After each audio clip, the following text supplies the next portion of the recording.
Ήπειρος Live, κυρίες και κύριοι. Με ενημερώνει το κοντρόλ ότι έχουμε μαζί μας τον Κυρθόδωρο, που στα Θεοφάνεια έπιασε το σταυρό στον Άραχθο και μετά, επειδή βαριόταν, πήγε και τον έπιασε και στο Βίκο. Κυρθόδωρε, είστε ο μακροβιότερος άνθρωπος. Ποιο είναι το μυστικό σας?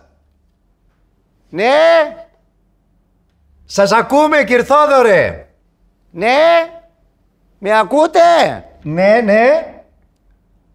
Που λέτε για να πιάσετε τα χρόνια μη.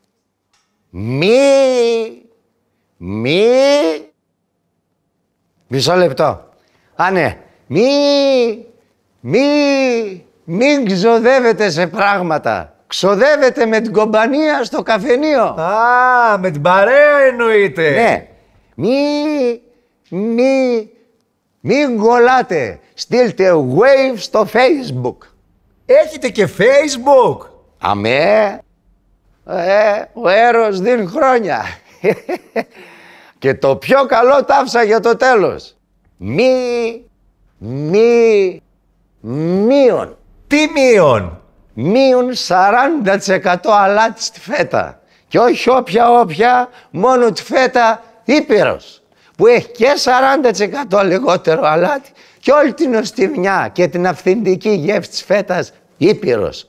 Αν δεν το ξέρεις, ούτε το καταλαβαίνεις ότι έχει 40% λιγότερο αλάτι. Παιδί μου, πες τα υπόλοιπα. Την κάρτα.